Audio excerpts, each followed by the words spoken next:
You set up the perfect yard. You bought a commercial seed mix with a blue jay on the label. You cleaned the space, hung a new feeder in a visible spot, and waited.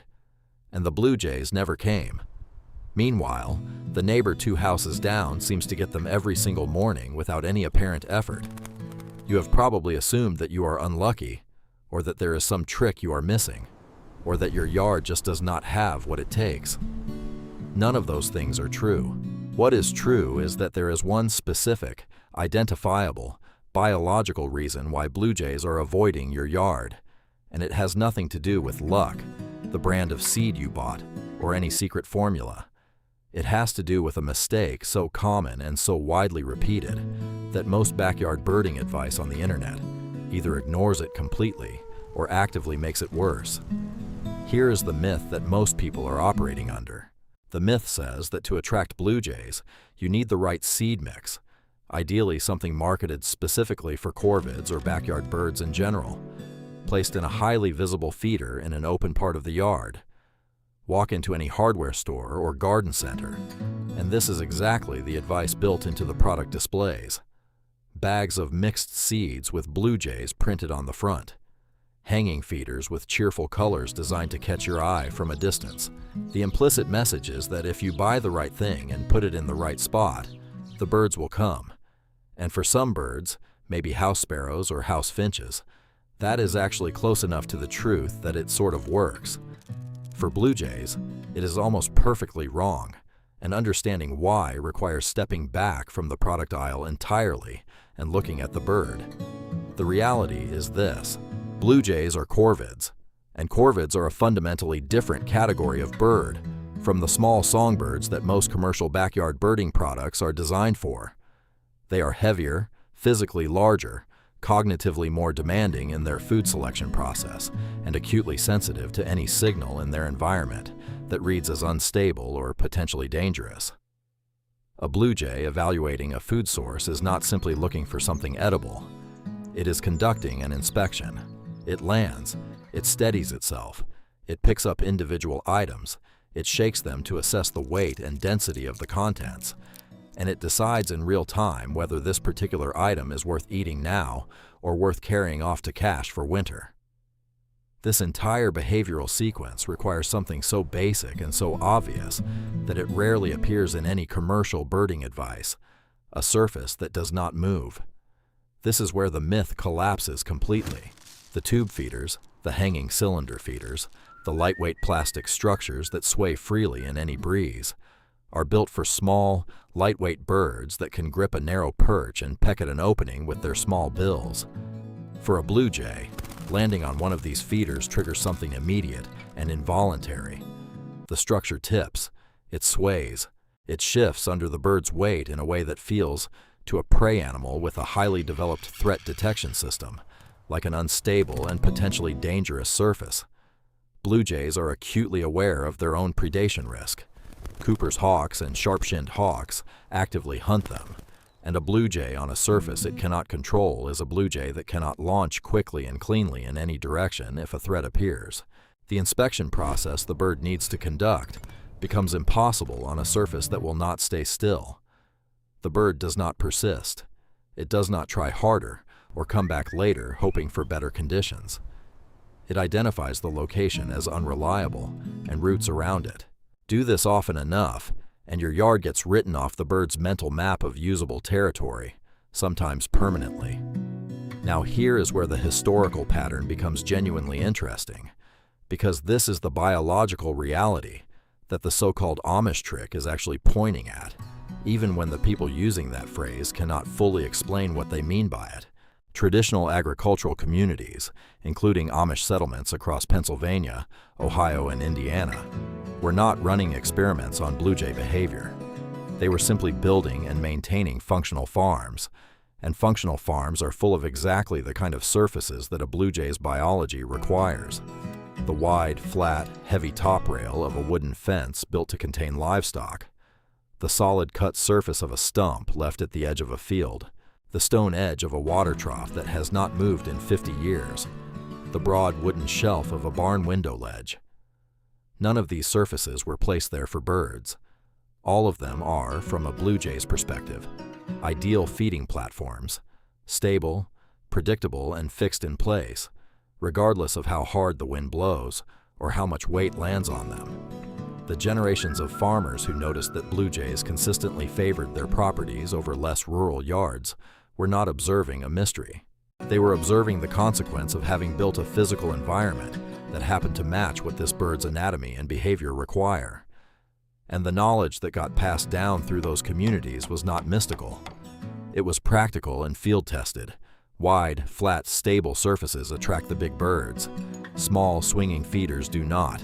You can spend generations on a farm learning this without ever once needing to understand the ornithological explanation behind it.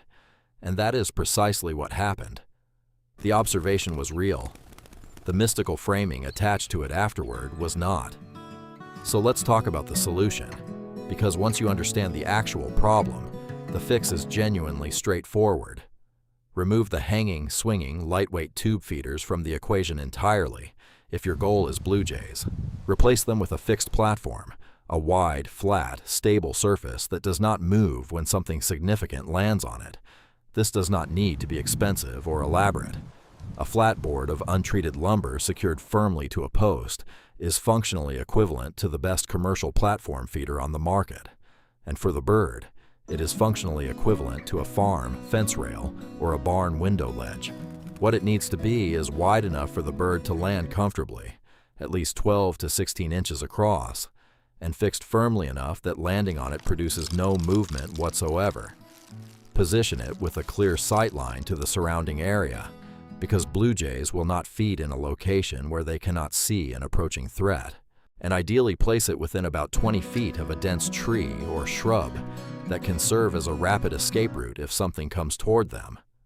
What goes on that surface matters too, and this is where a second layer of myth worth dismantling comes in. The myth says that seed mix variety is the key to attracting diverse birds. The reality, for blue jays specifically, is that the form of the food matters far more than the variety. Blue jays want food they can pick up individually, assess by weight and density, and either consume or carry off whole. Whole raw peanuts in the shell are the single most effective offering you can make to a blue jay for this reason. They are large enough to handle and inspect deliberately. They require the bill strength and physical engagement that a corvid's anatomy is built for. They activate the caching behavior, the compulsive drive to select, carry, and bury food for winter storage, that makes a blue jay return to a location again and again across the season. And critically, raw, unsalted peanuts are safe. Salted or roasted peanuts, common in commercial mixed bags, contain sodium levels that are harmful to birds over time, because avian kidneys are simply not designed to process dietary salt at mammalian levels. Sunflower seeds in the shell work as a strong secondary option for the same reasons. What does not work, and what most commercial mixed seed products are primarily composed of, is millet, cracked corn, and similarly small, lightweight seeds that offer a blue jay nothing to physically engage with, and no meaningful caching value. These seeds feed sparrows and doves. They do not hold a blue jay's attention for more than a moment. The water element, often overlooked entirely in backyard birding advice, is the third piece of this picture. Traditional farming properties almost always had some form of moving water present, because water in motion was a functional part of agricultural life. Hand pumps that dripped between uses, irrigation ditches with a slow current, stone troughs with water added daily that created a gentle rippling surface. None of this was placed there to attract birds. But birds, including blue jays, are drawn to moving water in a way that still, standing water does not replicate. Part of the reason is perceptual safety. Moving water signals freshness and lower disease risk, which matters to animals that depend on clean water for survival. Part of it is acoustic. The sound of moving water carries across a landscape in a way that a bird bath sitting perfectly still in the middle of a yard does not. A blue jay flying its daily territory at height can hear the sound of dripping or trickling water from a significant distance, and that sound functions as an auditory landmark it can navigate toward. A simple drip attachment added to a shallow bird bath does this job in a modern backyard setting with minimal cost. The drip does not need to be substantial. Even the softest, slowest trickle creates both surface movement visible from above and a sound audible at a meaningful distance. What it cannot do is remain unchanged for weeks. Water that has been sitting in a birdbath for days, warm and stagnant, is not the signal moving water sends. Clean the birdbath regularly and keep the drip running, and you have built an acoustic and visual landmark that blue jays in the area will notice and remember. Let's address one more myth directly, because it appears in almost every conversation about attracting specific bird species. The myth says that there exists somewhere a commercial product, a specific seed blend, a specially designed feeder, a particular placement strategy, that if purchased and installed correctly, will override a bird's natural behavioral instincts and draw it in regardless of other conditions. For blue jays, this is simply not true, and understanding why requires taking the bird's intelligence seriously.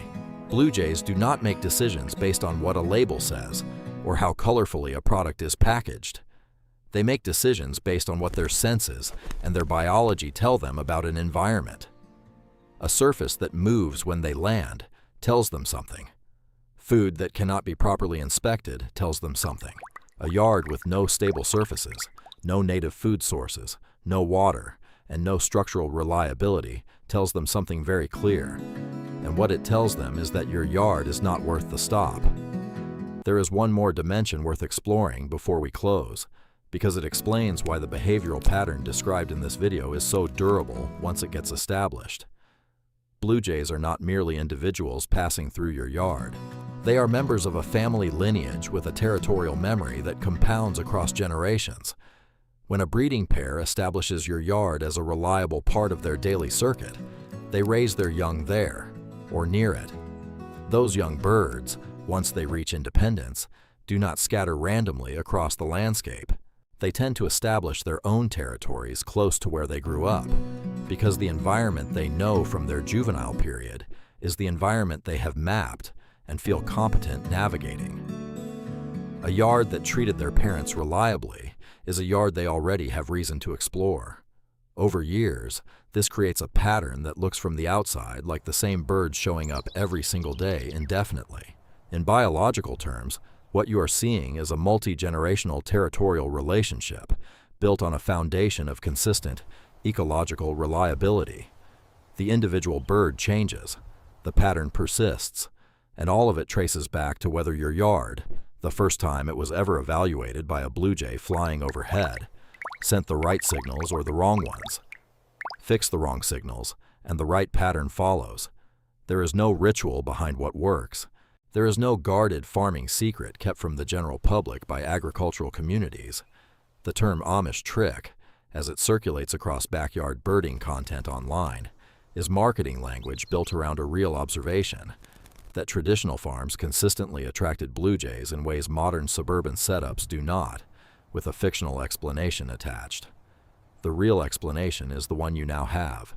It is biomechanical. It is behavioral. It is the straightforward consequence of building an environment that either matches or fails to match what a highly observant, physically specific animal actually needs in order to feel comfortable feeding, caching, and returning. Fix the surface. Offer whole food in the shell. Add moving water. Do those three things consistently, and the blue jays in your area will find your yard the same way they find every other productive location in their territory, by flying over it, reading it, and deciding it is worth remembering. Once they decide that, the pattern you have been watching your neighbors enjoy becomes your own. The bird lands. It inspects. It tucks the peanut into its gular pouch and disappears into the tree line. 4 minutes later, it is back. Not because of luck, not because of magic, because you finally stopped sending the signal that told it to leave. If you found this useful and want more science-first explanations of why backyard wildlife behaves the way it does, drop a comment below with the bird or topic you want covered next. And if this video explains something that has been frustrating you for a while, give it a like and subscribe, because there is a lot more honest backyard ecology coming your way.